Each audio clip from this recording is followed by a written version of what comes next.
বাহ দাদা বাহ, তুমি একা একাই সন্ধ্যে থেকেই শুরু করে দিয়েছো। বৌদি কিন্তু বারণ করেছিল। আরে না রে, এটা সেলফ জল, তাহলেই ভালো। মনে রেখো, ভোট কিন্তু এসে গেল। সে আর বলতে, তোরা এক কাজ কর, তোরা বরং দেয়ালগুলো লিখে ফেল। মনে রাখিস, জিততে কিন্তু আমাকে হবেই। আর আমি যদি না জিতি, তাহলে তোমাদেরও কিন্তু এই ইনকামটি বন্ধ হয়ে যাবে।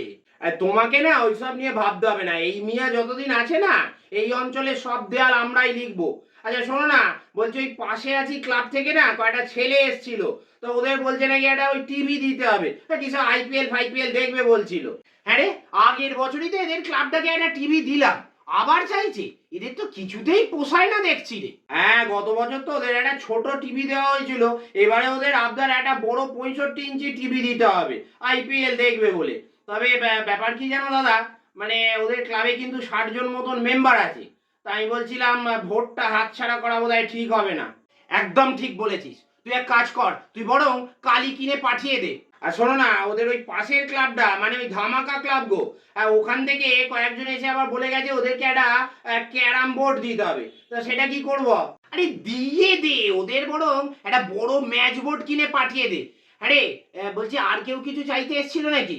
হ্যাঁ, আর ওই প্রাইমারি স্কুলটার বুড়ো মতন মাস্টারটা, ও তো খালি এসে মাথা খারাপ করে দিচ্ছে।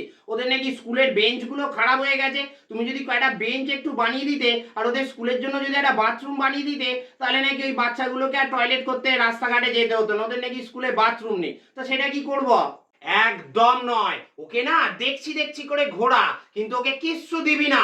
কেন দাদা, ওই বুড়োকেও দিয়েই দাও না, ভোটের আগে তো। চুপ কর হতভাগা। যেমন গন্ডারের মতন চেহারা হয়েছে, তেমন মোটা বুদ্ধি। এতদিন আমার সাথে থেকে তুই এই শিখলি? আরে বাবা, বাচ্চারা যদি লেখাপড়া শেখে, তাহলে নিজেদের ভালো মন্দটা নিজেরাই বুঝতে শিখবে। তখন আর ওরা কেউ আমাকে ভোট দেবে? এরা বেশি পড়লেই বেশি জানবে, আর বেশি জানলেই কম মানবে। তুই এক কাজ কর, চেষ্টা কর এসব স্কুল ফুল সব তুলে দিতে।